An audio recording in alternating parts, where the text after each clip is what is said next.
Welcome to Midnight Mysteries. If you feel like listening to a horror story, you're in the right place. Let me know what you think in the comments. Enjoy listening.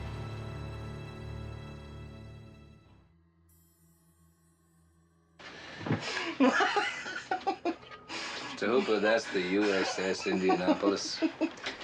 Japanese submarine slammed 2 torpedoes into our side, Chief. He was coming back from the island of Tinian to Leyte and just delivered the bomb, the Hiroshima bomb. 1,100 men went into the water. The vessel went down in 12 minutes. Let's stop here. From this moment, my story begins.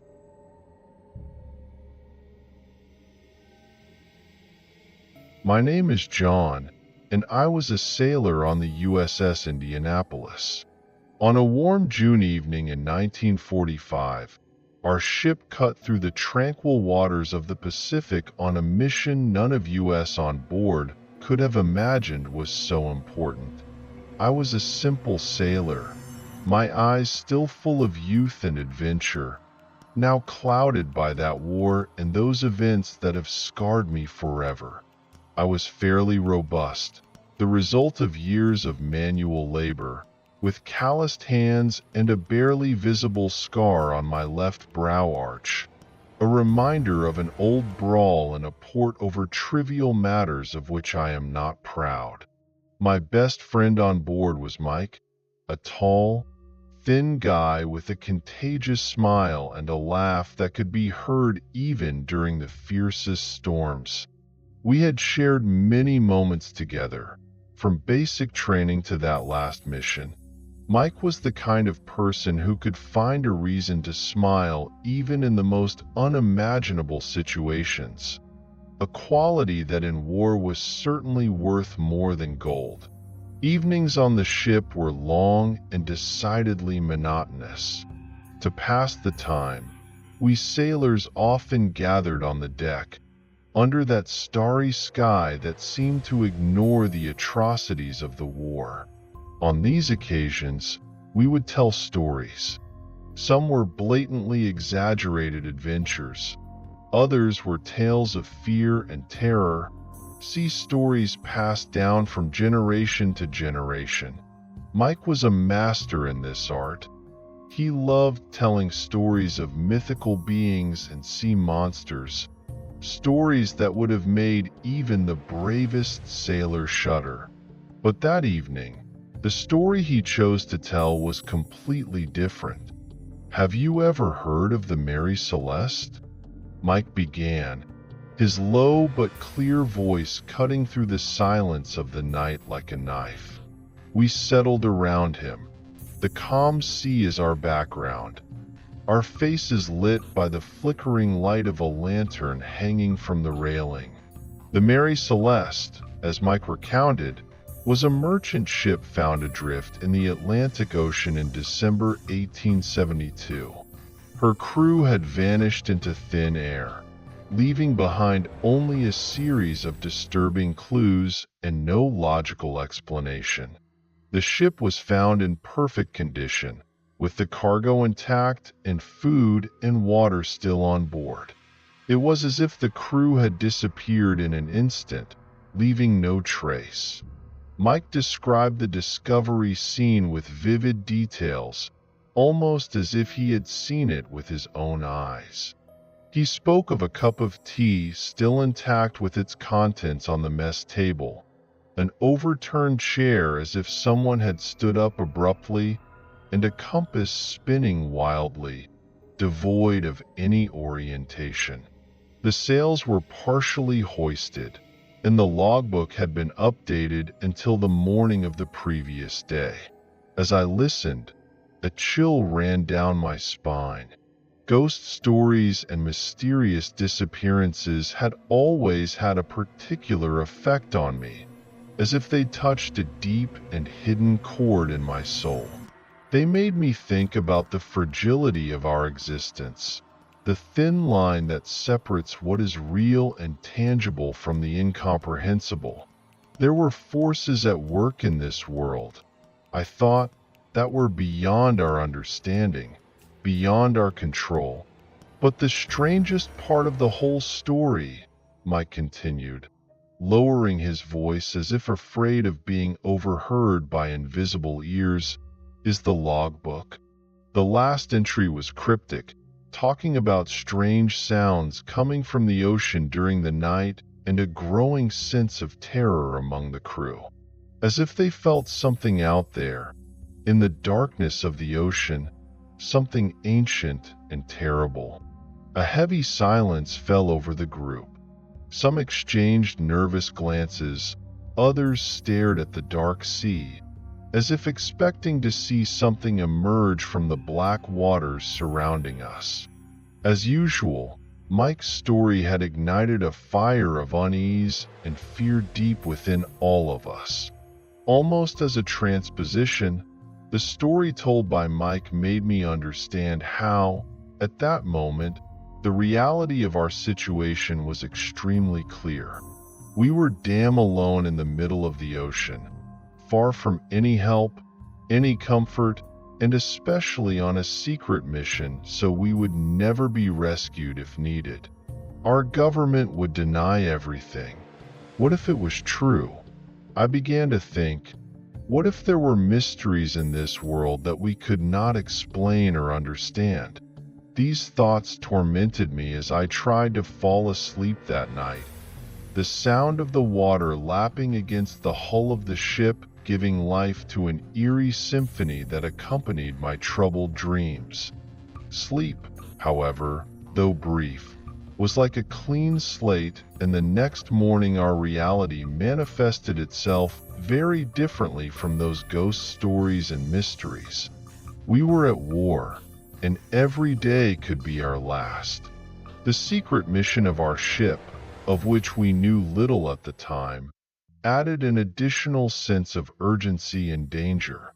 I felt the weight of that responsibility on my shoulders, a weight that grew heavier with every mile that took us away from land.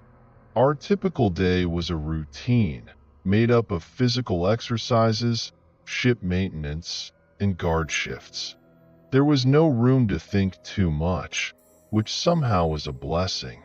But in the silent nights, under the starry sky, my thoughts grew darker and deeper. I wondered what awaited us upon our return and, above all, if there would be a return. Mike's words, filled with inexhaustible optimism, were like a beacon in the night. We often sat on the deck, the dark sky above us, a blanket of stars that seemed to ignore the chaos of the world below. The sea breeze carried with it the salt and mystery of the ocean, and in those moments, the war seemed distant, almost an echo of another life. "John, you'll see everything will be fine," Mike would say, with that warm and reassuring voice of his that had the power to make everything seem possible. "As soon as we finish this mission, we'll go home. Maybe we'll even have some time for ourselves before the end of this damn war." And he would smile, a smile that lit up his tired face and made the world a little less heavy. But deep down, a part of me knew things would not be so simple. The war had left scars too deep, both in flesh and soul. Yet, in those moments, I let Mike's words envelop me, allowing myself to believe, even if only for a moment, that everything could indeed end well. One night, as we sat on the deck, the celestial vault stretched above us like an infinite veil. Mike came closer and put a hand on my shoulder. His presence had always been a source of strength for me, as if his very essence could drive away the demons of war. "You know, John, whatever fate has in store for us, I'm glad I shared this journey with you," he said in a lower voice, laden with a sentiment he rarely showed. "You're the best friend a man could wish for." His words, simple but sincere, struck me deeply, going straight to the heart. I looked at his face illuminated by the moonlight, his features softened by the shadows, and in that moment, I felt a deep and indestructible bond with him. This was the kind of friendship that is born and forged under the weight of extraordinary circumstances, a bond that surpassed simple camaraderie. I did not know it yet, but those would be among the last normal conversations we would have before everything changed forever. That night, under the starry sky, there was a sense of quiet and peace, almost a truce from the reality that was shaking the world.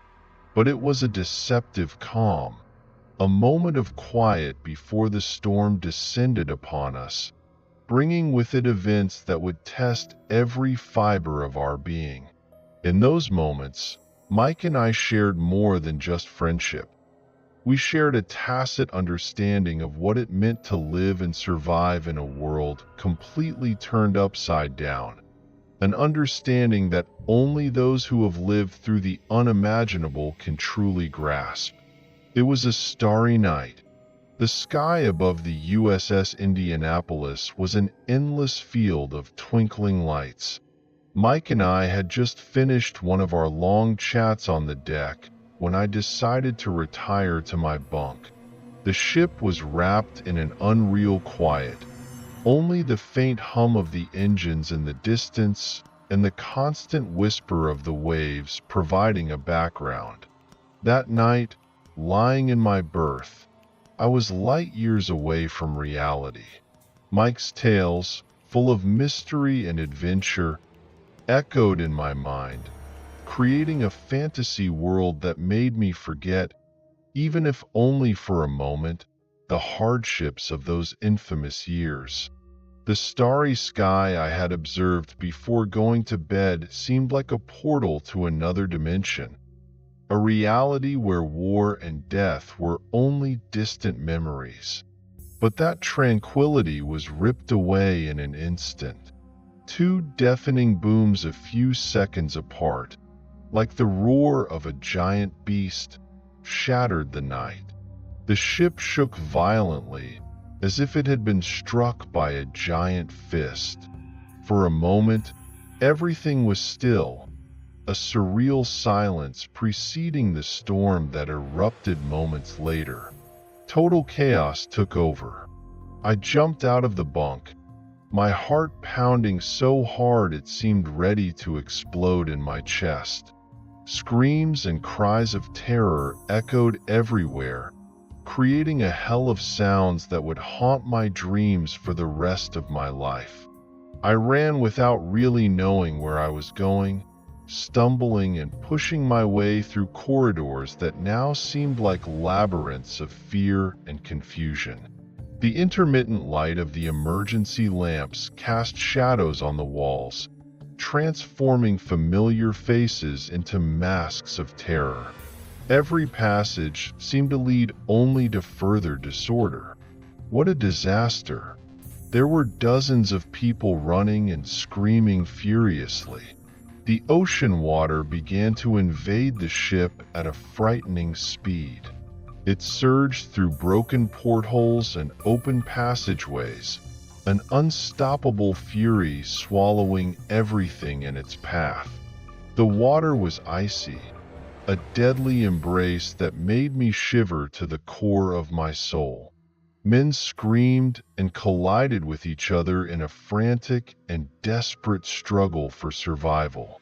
Some ran to their posts, trying to do what they had been trained to do, while others were simply paralyzed with fear, unable to move, their eyes wide in mute horror.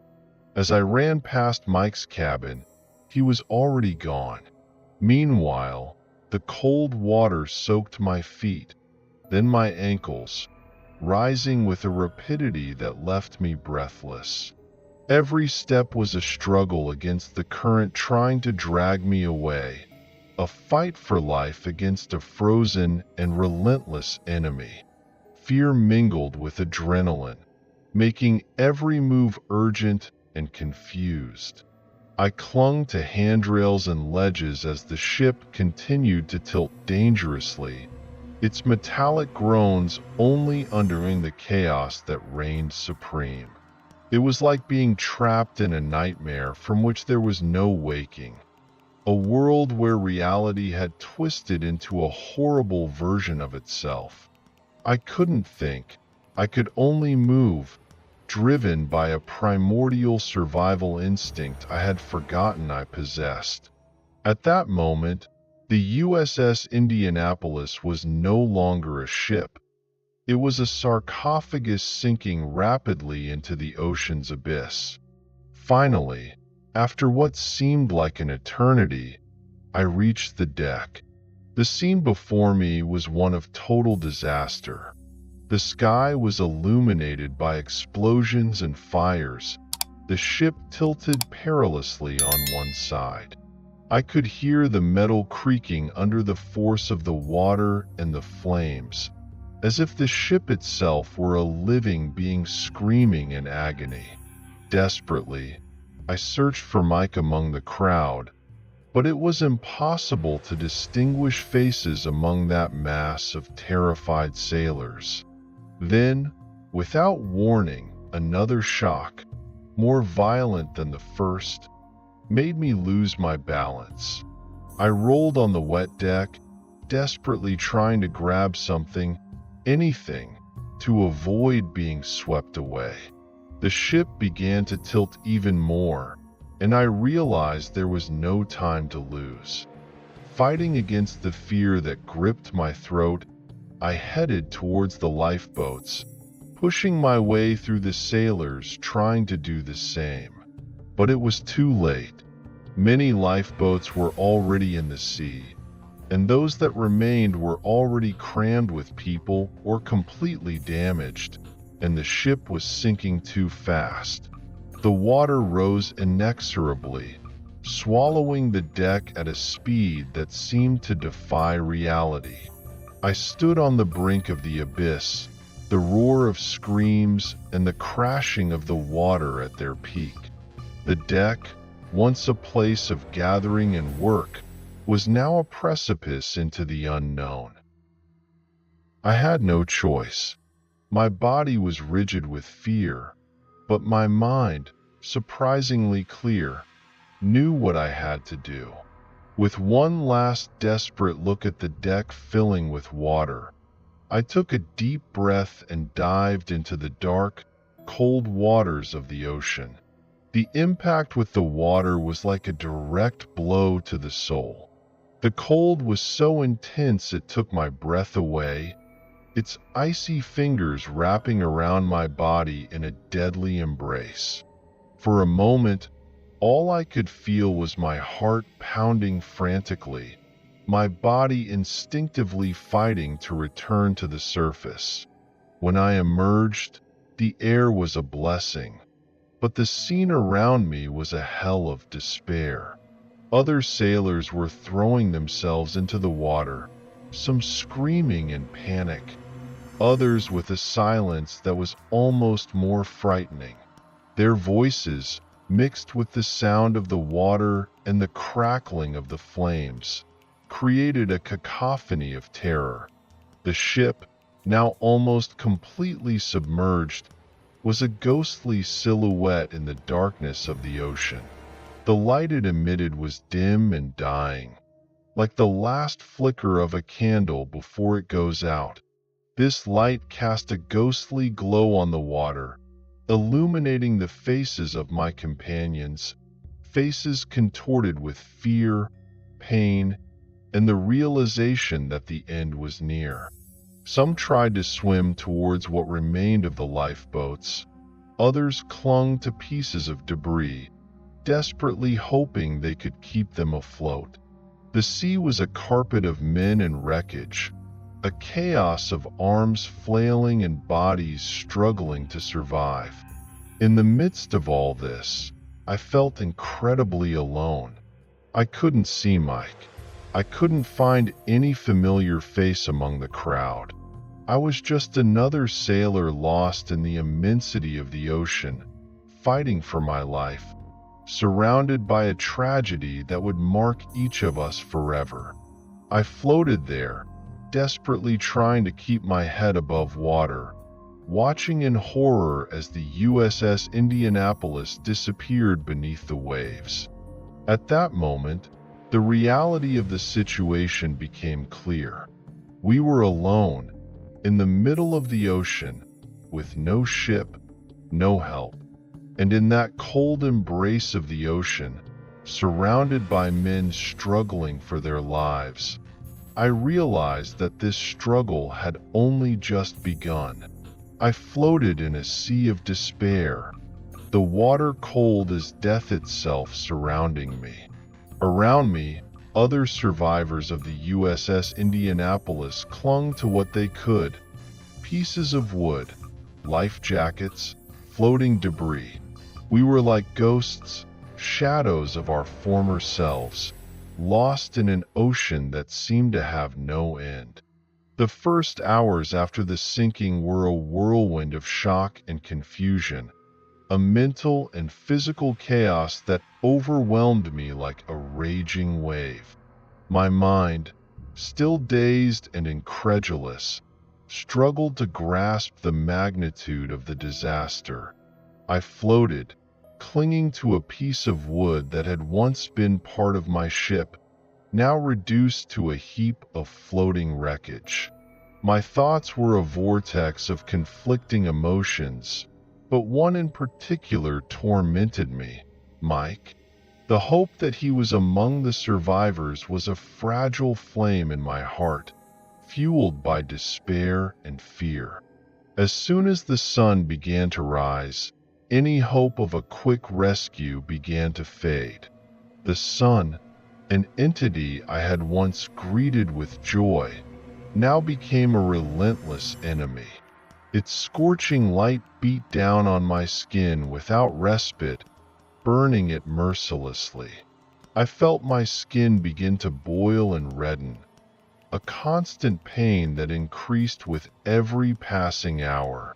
The salt of the sea water, mixing with the wounds I had inflicted during the frantic moments just before the sinking, created a burning sensation so intense that every movement became bestial torture. The salt penetrated the wounds like thousands of tiny needles, a torment that made me wish to sink into the abyss below. The heat of the sun was suffocating, oppressive, like an invisible weight that crushed me. I felt like I was trapped in a furnace with no escape. The contrast between the scorching heat of the sun and the biting cold of the water created a torture of extremes, a cycle of pain that seemed to have no end. And there, in the middle of the sea, between the relentless sun and the icy water, began a struggle against time and the elements. Every hour that passed was an hour less of survival, a constant ticking towards a fate I dared not imagine. The reality of our situation became clearer and clearer. We were alone, abandoned in a sea of despair, fighting for our lives in a world that seemed to have forgotten us. After all, our mission was so secret that the SOS had probably not even been sent. Thirst crept into me like a parasite, a constant pain that grew with every passing hour. My lips, once soft, were now chapped and bleeding, my skin dry and feeling like it could break at the slightest touch. My tongue, swollen and heavy, seemed to take up too much space in my dry mouth. Every time I swallowed, I felt the painful scrape of my throat, a sharp reminder of my desperate need for water. I looked at the ocean around me, an expanse of salty water stretching to the horizon. It was a cruel irony, being surrounded by so much water, yet unable to drink a single drop. The sea was a mocking enemy, its waves lapping at me a constant reminder of my desperate condition. Hunger soon added to my agony. The first day without food was manageable. My body drew on its energy reserves. But soon, the pangs of hunger became unbearable. My stomach twisted in painful cramps, an emptiness that seemed to consume me from within. Every thought of food was torture. My mind flooded with memories of meals I had once taken for granted. Weakness overtook me like a disease. Every movement required immense effort. Every attempt to move in the sea was like fighting an invisible enemy. My arms and legs, once strong, were now weak and inert. I felt my muscles tremble under the strain, my body beginning to give in under the weight of hunger and thirst. My mind began to teeter on the edge of sanity. I had completely lost track of time. Minutes were the same as hours, and everything blurred together in my mind. Those hours, however, turned into days, and with each passing day, I felt the fragile thread of my rationality loosen. Hallucinations began to torment me, visions of salvation that vanished as soon as I tried to grasp them. I saw familiar faces in the waves, heard voices calling to me, only to realize they were products of my exhausted imagination. The reality of our abandonment became increasingly evident. No ship in sight, no plane above us. We were forgotten, lost in a sea of despair. Every wave that hit us a reminder of our solitude. In those moments, clinging to that piece of wood that was my only salvation, I realized that our battle was against something greater than ourselves, a fight against nature itself, a confrontation with the indifferent universe. As the days passed, despair settled deeply within us. Every horizon we scanned was empty, no sign of rescue, no ship in sight. We were like forgotten by the world, abandoned to our fate in that vast and indifferent ocean. We were more than 1,000 on that ship, but already now I saw many, too many, fewer around me. Many hadn't made it off the ship and were now at the bottom of the ocean forever along with that wreck. Others had let go or had poisoned themselves by drinking seawater. That water in the first days was perhaps the worst torment. We were surrounded by fuel that had leaked from the ship. The sea around us was a kind of putrid swamp that caused a malaise I can't fully describe right now. We had joined in small groups to encourage each other, but still no sign of Mike. Nights were perhaps worse than days. The biting cold of the water contrasted with the suffocating heat of the day. I shivered constantly, my teeth chattering in a steady rhythm. The darkness around us was complete, a veil of darkness that enveloped everything, making the sense of isolation even deeper. In those moments, the mind began to play nasty tricks.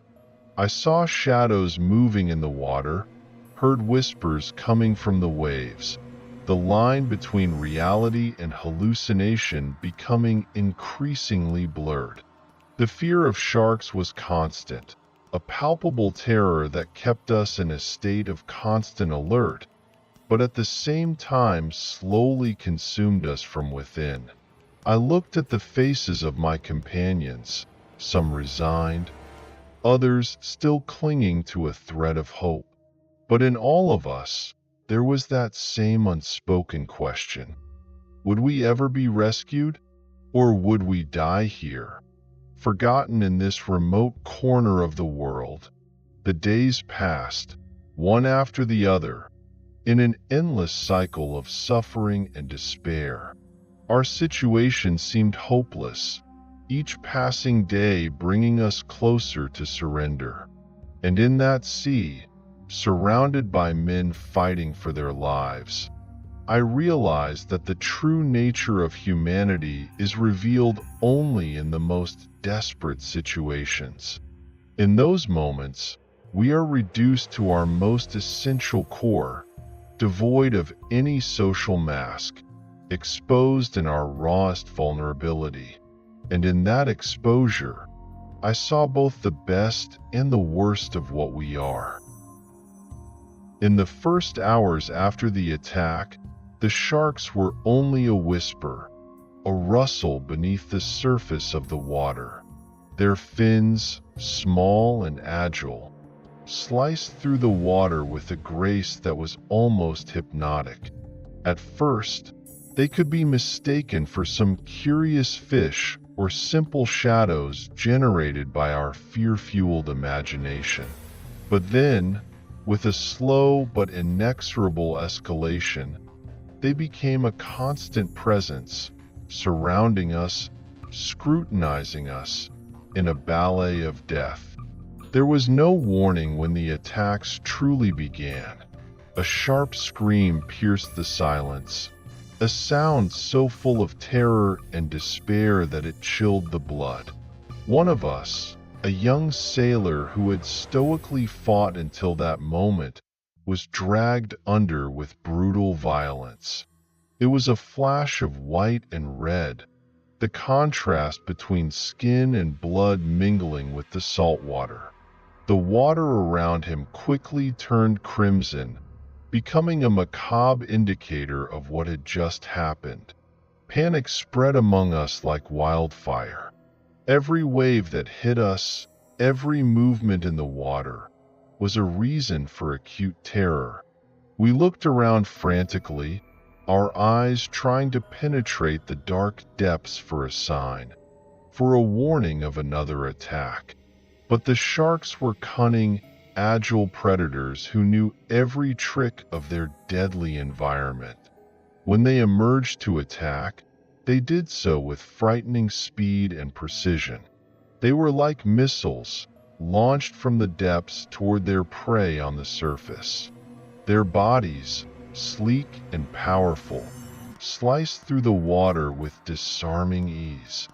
They struck with such force that their targets were often lifted out of the water before being dragged down, in a grip of sharp teeth and death.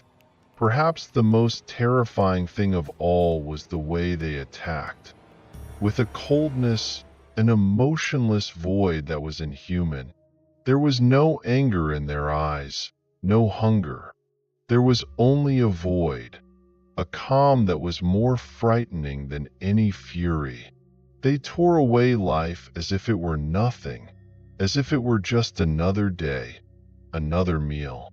The attacks became a horrible routine, moments of pure fear marking the passage of time. Each attack left behind a void, a silence that was as deafening as the screams that had preceded it. With each attack, with each loss, despair crept deeper into our hearts, suffocating what remained of our hope. The terror gripped the group like a disease. Every shadow beneath us, every slight movement in the water, became a reason for panic. Sleeping was impossible. I closed my eyes only to open them immediately, terrified of being the next. The loss of hope was palpable. Some began to speak incoherently, losing their minds under the weight of horror. Others cried silently, their empty gazes fixed on the horizon in one last, desperate attempt to find a way out. Nights were perhaps the most terrifying. The darkness turned the ocean into an abyss without end, a world of darkness where sharks were only vaguely visible as darker silhouettes in the black water. Their approach was often announced only by the sound of a body thrashing violently, followed by a ghostly calm that settled over the group. The attacks became more frequent, more violent. Every wave that hit us could hide death. The tension was constant, a string stretched to the breaking point. Some of us began to give in, their bodies and minds no longer able to bear the relentless horror. The survivors huddled in groups, seeking safety in numbers, but the truth was that no one was safe. The sharks were indiscriminate, attacking the young and the old, the strong and the weak. Each attack was a raw and bloody reminder of our vulnerability, our helplessness in the face of wild and indifferent nature.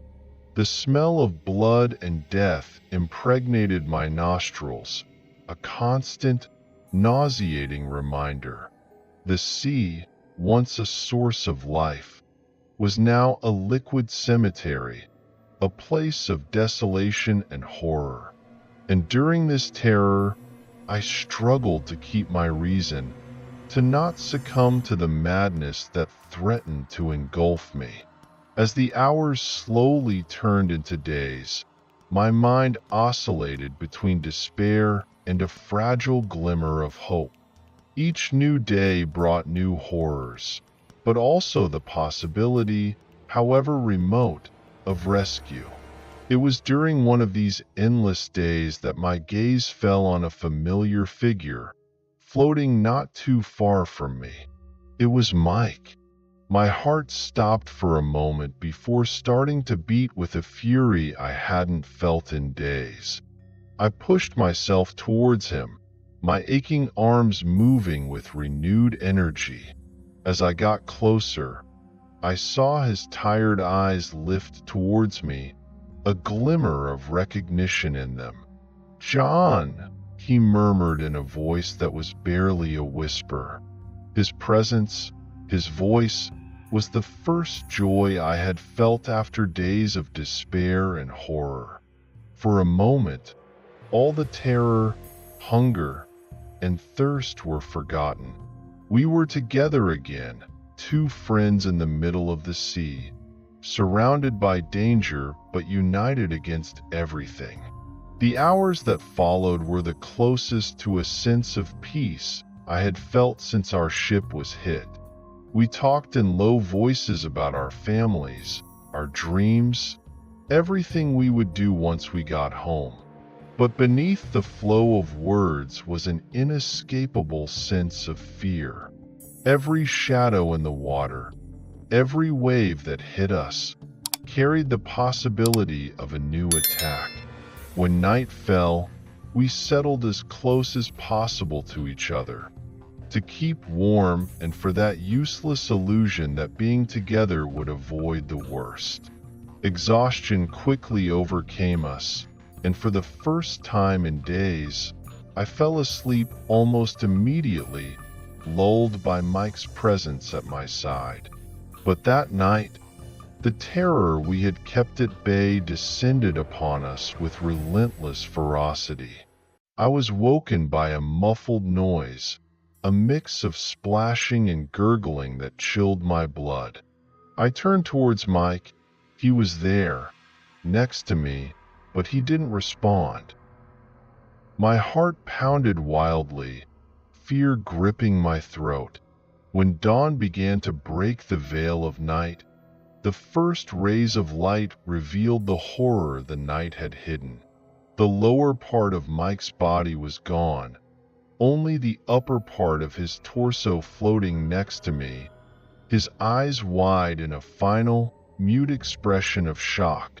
The pain I felt in that moment was indescribable, a mix of anger, terror, and despair that overwhelmed me like a wave. I had lost friends and companions in that tragic misadventure, but losing Mike, my best friend, was a blow that shook me to the core. I was alone again, more alone than I had ever been, with the weight of his loss crushing me under a blanket of despair and pain. After 4 days at sea, time had lost all meaning. Every second was an eternity of suffering, every minute a life lived on the brink of despair. The sky, which I once looked at with wonder, had become a merciless void, an indifferent expanse that stretched above me endlessly.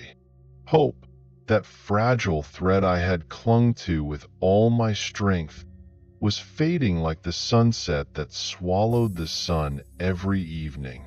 On that 4th day, as my spirit grew heavier under the weight of abandonment, something changed. A sound, barely perceptible at first, grew until it became a deafening roar.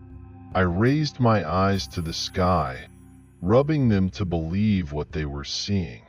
A plane, a tiny dot growing larger as it approached. My heart, which had almost stopped hoping, began to beat with a force I hadn't felt in days. Doubt gnawed at my brain. Was this really salvation approaching? Or was it just another illusion? Another cruel trick played by my exhausted mind? But as the dot transformed into a recognizable plane, all uncertainty vanished. It was real. Salvation was coming.